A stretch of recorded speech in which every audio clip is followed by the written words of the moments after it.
Hello everyone. आज का जो टॉपिक है वो बहुत ज़्यादा इम्पोर्टेंट है क्योंकि हम लोग जो है वो एक नए यूनिट की तरफ जा रहे हैं। मतलब हम लोग सोशल जस्टिस कंप्लीट हो चुका है, अब सोसाइटी की बात कर रहे हैं।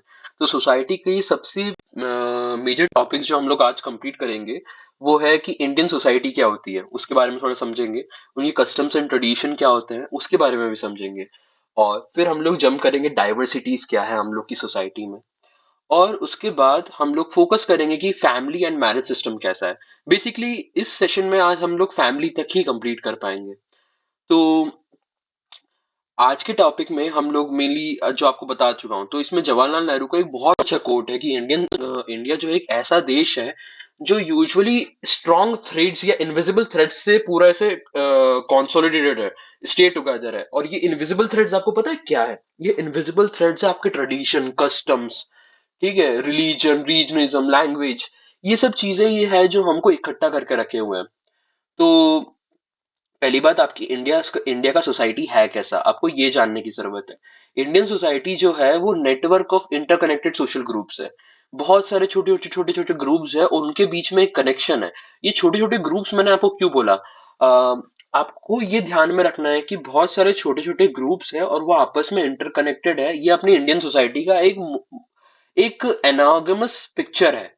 पर मैंने ऐसा क्यों बोला, एक छोटे छोटे ग्रुप्स और इंटरकनेक्टेड है? छोटे छोटे ग्रुप्स का मतलब ये है कि ये आपस में बहुत ज्यादा डाइवर्स है। और इंटरकनेक्टेड इसका मतलब है कि ये एक यूनानिमस इंस्टीट्यूशन का रिप्रेजेंटेशन देता है। ठीक है। तो इंडियन सोसाइटी जो है बेस्टली हम लोग बोल सकते हैं कि एक network of integrate interconnected social group है। साथ में इंडिया में जो पैदा होता है इंसान, वो सिर्फ एक इंडिविजुअल नहीं होता है, वो अपना रेलेवेंस या अपनी पहचान बहुत सारी चीजों से लेता है। जैसे उसकी कास्ट क्या है, उसका रिलीजन क्या है, उसका लैंग्वेज ग्रुप कौन सा है, उसका रीजन कौन सा है, कौन सी क्लास या कौन सी इकोनॉमिक पोजीशन में वो आता है, रूरल है या अर्बन है, कौन सी फैमिली है उसकी। अ, इसलिए कभी भी जो सोशल इश्यूज जो होते हैं इंडिया के, उसका कोई सिंगल कॉज नहीं होता, क्योंकि एवरीथिंग ओवरलैप्स एवरीथिंग। ठीक है ना? अब हम लोग बात कर रहे हैं द आर्किटेक्चर ऑफ इनइक्वलिटी। देखो, इनइक्वलिटी की चीजें, उसकी इनइक्वलिटी की वजह से दो चीजों का डेवलपमेंट होता है। फर्स्ट इज हायरकी, दूसरा है पेट्रियार्की। हायरकी जो होता है वो अपने आप को कैसे सॉलिडिफाई करता है? कास्ट, है ना? कास्ट क्या है आपकी, जेंडर क्या है आपका, एज क्या है आपका, क्लास क्या है आपका। ये सारी चीजें जो होती है, ये सारी चीजें ही आपकी हायरकी को डिसाइड करती है कि आप सोसाइटी में कहाँ स्टैंड कर रहे हो। और ये सारी चीजों को एक्चुअली हायरकी को मेंटेन किसके द्वारा किया जाता है? तो मेंटेन किया जाता है कस्टम्स एंड ट्रेडिशंस के द्वारा। ये दोनों एक नेचुरल एस्पेक्ट होते हैं जो मेंटेन करते हैं आपके हायरकी को। पेट्रियार्की क्या होता है? पेट्रियार्की का मतलब होता है पुरुष प्रधान देश। जो हम बोलते हैं ना, तो पुरुष प्रधान का मतलब क्या होता है कि हम लोग प्रेफरेंस करते हैं सन के बारे में। हम लोग चाहते हैं कि हम वुमेन्स की मोबिलिटी को कंट्रोल कर सके, उनकी जॉब ना हो, उनको एम्प्लॉयमेंट ना मिले, वो घर में ही रहे। अनपेड डोमेस्टिक लेबर करवाते हैं उनसे। और मोरल पुलिसिंग ऑफ वुमेन करते रहते हैं। खुद तो कैसे भी होगा, खुद कुछ भी करते रहते हैं, पर वुमेन की बार बार कैरेक्टर कैरेक्टर असैसिनेशन करते रहते हैं, हम लोग जजमेंट करते रहते हैं। सेकंड पार्ट आता है हम लोग का कि हम कितने डाइवर्स हैं, हमारा ट्रेडिशन कैसे शेप ऑन करता है सिस्टम को। तो मतलब बेसिकली हम लोग ट्रेडिशन, कस्टम्स एंड डाइवर्सिटी के बारे में पढ़ेंगे यहाँ पर। तो इंडिया की सोसाइटी जो है, मतलब हम लोग बोलते हैं ना कि unity in diversity.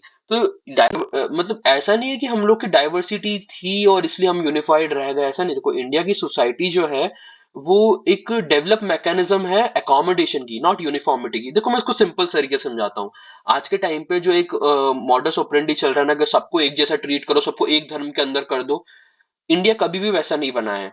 India historically हमेशा से डाइवर्स नेशन ही है, और वो इसलिए परसिस्ट कर पाया पीसफुली क्योंकि उसने सारे धर्मों को एक्सेप्ट किया है, उसने अकोमोडेट किया है। उसने यूनिफॉर्म, मतलब उसको एक तराजू में करने की कोशिश नहीं करी है, उसको सबको यूनिफॉर्म करने की कोशिश नहीं करी है, सबको एक्सेप्ट और अकोमोडेट किया है। अगर आप इथनिसिटी के वाइज देखो तो हम लोग के यहाँ इंडो आर्यंस देखने को मिलेंगे, आपको मंगोलॉइड्स देखने को मिलेंगे, द्रविडियंस देखने को मिलेंगे। ट्राइबल पॉपुलेशन आपकी 8.9% ऑफ द पॉपुलेशन है। रिलीजन वाइज देखो तो कितनी डाइवर्सिटी है आपके, मतलब हिंदुइज्म आपके 75% है, इस्लाम आपका 15% है, क्रिश्चियनिटी 10% है, सिखिज्म 4.7% है, और अदर 0.3%। लैंग्वेज वाइज भी बहुत डाइवर्सिटी, 22 शेड्यूल्ड लैंग्वेजेस। इतनी सारा डाइवर्सिटी होने के बाद भी हम एक यूनिफाइड नेशन में इसलिए रह पा रहे हैं क्योंकि हमने इस डाइवर्सिटी को एक्सेप्ट किया है, यूनिफॉर्म नहीं किया है। अब कुछ चीजों को समझने की जरूरत है। देखो, ट्रेडिशन जो है वो आपकी कंटिन्यूटी भी लाती है और इम्पीडमेंट भी लाती है, कंस्ट्रेंट भी लाता है। तो कंटिन्यूटी कैसे लाती है? देखो, ट्रेडिशन के बेसिस पे ही लोग जो होते हैं वो एक तरह से सोशल सोलिडरिटी होता है, एकाग्रता होती है। कैसे? क्योंकि पीपल जो होते हैं वो ऑफिशियली इमोशनली बाइंड होते हैं। मतलब देखो, सोशल सोलिडरिटी का मतलब यह है कि ट्रेडिशन जो होते हैं, कस्टम जो होते हैं, लोगों को इकट्ठा करके रखते हैं रिचुअल्स एंड फेस्टिवल्स के द्वारा। एक पैटर्न मेंटेनेंस का कंसेप्ट है पार्सन्स के द्वारा। पैटर्न मेंटेनेंस का मतलब ये होता है कि जो भी वैल्यूज वगैरह जो होती है, वो मतलब जब भी कुछ भी चेंजेस आता है सोसाइटी में, तो सोसाइटी उस चेंज को एब्जॉर्ब कर लेती है बिना तोड़े अपने आप को। तो society absorb changes without breaking, उसी को हम पेटेंट मेंटेनेंस बोलते हैं। पेटेंट मेंटेनेंस का मतलब कुछ भी सोसाइटी में एकदम से चेंज आएगा और सोसाइटी उस चीज को एब्जॉर्ब करेगी और उस चीज को कंटिन्यू होते रहने की, मतलब अपने आप को पूरा ड्रास्टिकली चेंज नहीं करेगी, उस चेंज को एब्जॉर्ब करके आगे बढ़ जाएगी। ठीक है। फिर आता है ट्रांसमिशन ऑफ वैल्यू। ऐसा बोला जाता है कि कस्टम्स और ट्रेडिशन जो होते हैं वो एक ऐसे सोशल ग्लू होते हैं जो वैल्यूज को आगे जाके ट्रांसमिट करते हैं। ठीक है, तो ये सोर्स ऑफ कंटिन्यूटी दिखाता है। पर एक तरह से ट्रेडिशन को बोला भी जाता है कि ये मॉडर्निटी के लिए सबसे बड़ा रुकावट है ट्रेडिशन। क्यों? क्योंकि ये कॉन्ट्रडिक्ट होता है। यहाँ पर मेरिटोक्रेसी को सपोर्ट नहीं किया जाता है, डिग्निटी को सपोर्ट नहीं किया जाता है, कास्ट बेस्ड हायरार्की रहती है, कस्टम बेस्ड वायलेंस रहता है। ठीक है ना, जेंडर ऑपरेशन होता है। मतलब कास्ट सॉरी कस्टम और ट्रेडिशन के बेसिस पे ये लोग अपना सपोर्ट लेते हैं, इंस्टलाइज करते हैं कि भाई पेट्रियार्की डोमिनेट करनी चाहिए।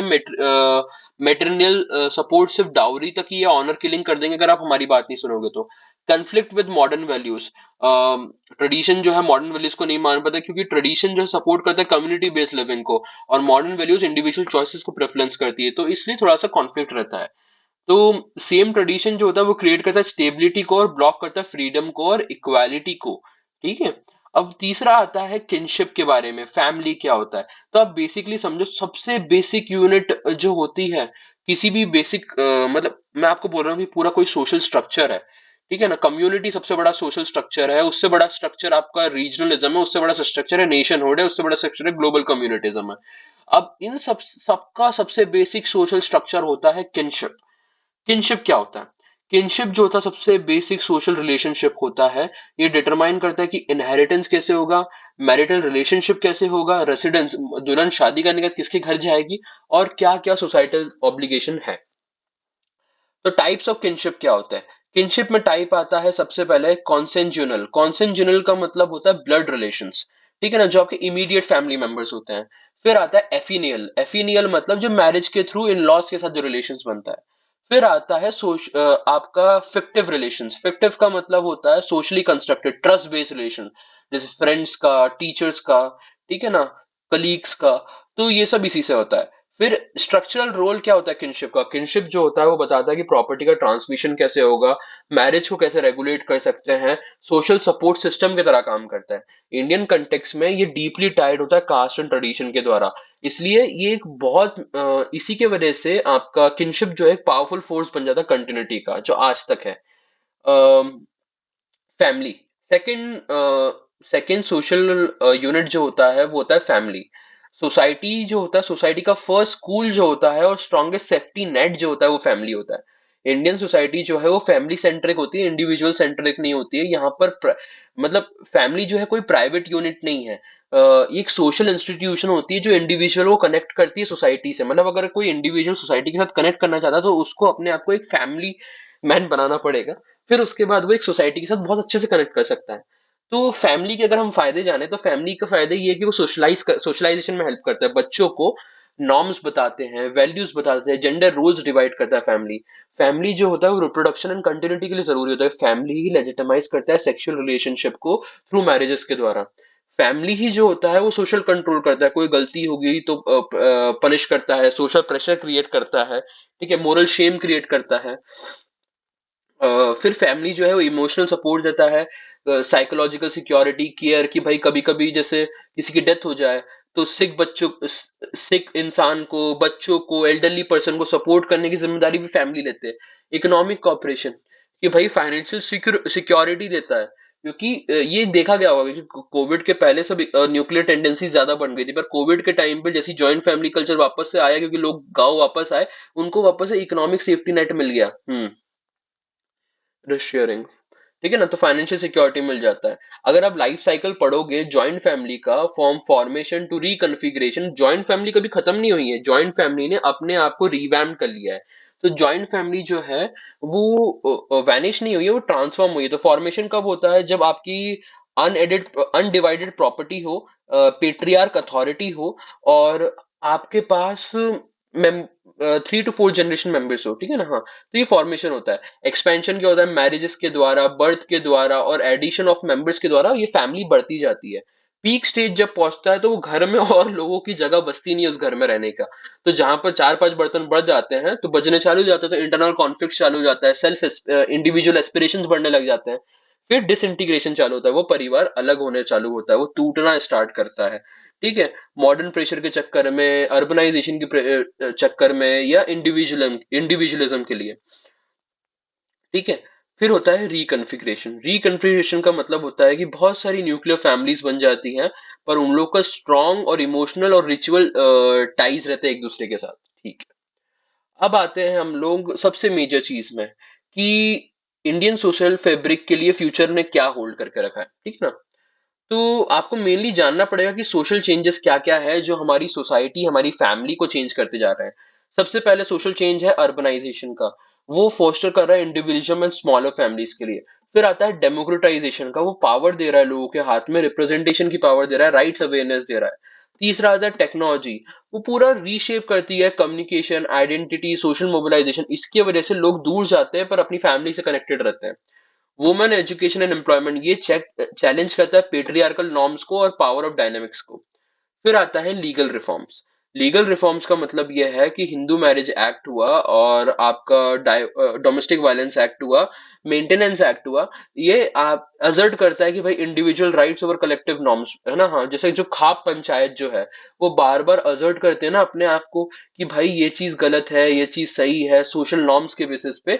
वहीं पर आपकी जनरल पंचायत है, वो ऑर्डरली काम करते हैं लॉज के बेसिस पे, कि भाई ये लीगली ये सही है, ठीक है। तो ग्लोबलाइजेशन, ग्लोबलाइजेशन जो है वो क्रिएट करता है कल्चरल हाइब्रिडाइजेशन एंड एस्पिरेशन। बहुत सारे कल्चर एक साथ मिलते हैं ग्लोबलाइजेशन के, जैसे नई अपॉर्चुनिटीज देखने को मिलती है, नए एस्पिरेशंस देखने को मिलते हैं। तो अगर आप मेरे से कोई पूछेगा कि इंडिया में क्या हुआ है, इंडिया में ट्रेडिशन वर्सेस मॉडर्निटी नहीं है, इंडिया में ट्रेडिशन प्लस मॉडर्निटी है। ट्रेडिशन और मॉडर्निटी साथ में मिलते हैं, एक दूसरे के साथ क्लैशेस होता है, एक दूसरे के साथ कॉपरेट करते हैं और एक दूसरे के साथ नेगोशिएट करते हैं, तो जाके एक ग्रेजुअल ट्रांसफॉर्मेशन आता है। जॉइंट फैमिली के कंटेक्स में देखो, जॉइंट फैमिली के कंटेक्स में न्यूक्लियर फैमिलीज टूटी, पर आज के टाइम पर अगर आप ध्यान से देखोगे तो जॉइंट फैमिली गायब नहीं हुई है, अब nuclear family with extended ties develop हो गए। तो वैसे ही tradition plus modernity plus is equals to gradual transformation होता है। अगर आप इसका एग्जांपल देखना चाहो तो देखो, ट्रेडिशनल वाइज गणपति की पूजा होती है, इसमें मॉडर्न एलिमेंट क्या है कि इको फ्रेंडली गणपति करने लग गए हैं। ट्रेडिशनल वाइज करवा चौथ होता है, पर आज इसमें मॉडर्न क्या है कि भाई फ्लैशी साड़ियाँ, मॉडर्न साड़ीज, मॉडर्न एप्स को यूज करके करवा चौथ करने लग गए हैं। इसमें आपका देखो, ट्रेडिशनल इम्पैक्ट क्या होता है कि भाई सलवार, आपका मंगलसूत्र पहनना, सिंदूर पहनना। मॉडर्न एलिमेंट क्या है कि वर्किंग वुमेन्स कर रही है, इसमें सेल्फ असर्शन दिख रहा है ना। इसमें एक और है कि न्यूक्लियर फैमिलीज अपने एल्डर्स की अभी भी रिस्पेक्ट कर रहे हैं, वो ट्रेडिशन प्लस मॉडर्निटी का रिस्पेक्ट है। इस्कॉन जो है, जो रिलीजियस नैरेटिव और मॉडर्न मैनेजमेंट की बातें करते हैं, वो इस्कॉन हुआ, ईशा फाउंडेशन हुआ, सब इसी में आता है। ठीक है, कि हम उसमें ट्रेडिशन को भी दिखा रहे हैं प्लस मॉडर्निटी का एलिमेंट भी दिखा रहे हो आप। तो मॉडर्निटी इंडिया सक्सीड ओनली जब वो ट्रेडिशंस में रिफॉर्म करे, उसको रिप्लेस ना करे। तो मॉडर्निटी कभी भी ट्रेडिशन को रिप्लेस नहीं करना चाहिए, उसको रिफॉर्म करना चाहिए, ठीक है। तो इनविजिबल थ्रेड्स जो है वो ब्रेक नहीं हो रहे हैं, ये एक तरह से नए थ्रेड्स रिवोवन हुए हैं। तो मेंटर साइड से यही मैं आपको बोलना चाहूंगा कि फैमिली इन इंडिया जो है वो डिसअपियर नहीं हो रहा है, वो रीनेगोशिएट कर रहे हैं उसके फॉर्म को और फंक्शन को। ट्रेडिशन एंड मॉडर्निटी जो है को एग्जिस्ट कर रहे हैं, म्यूचुअली एक्सक्लूसिव कुछ भी नहीं है। ठीक है ना, कि भाई ट्रेडिशन को हटा दो सिर्फ मॉडर्निटी, मॉडर्निटी की मॉडर्निटी को हटा दो सिर्फ ट्रेडिशन, ट्रेडिशन नहीं, वो एक दूसरे को एग्जिस्ट कर रहे हैं। तो इंडिया का सोशल फैब्रिक जो है वो एक स्टोरी है कंटिन्यूस इवोल्यूशन का, जो आगे जाके और इवॉल्व होगा। सो आज के लिए बस इतना ही। कोशिश सोच मेरे को लगता है कि मैंने बेसिक आपको अंडरस्टैंडिंग डेवलप करा दी इन टॉपिक्स के अराउंड।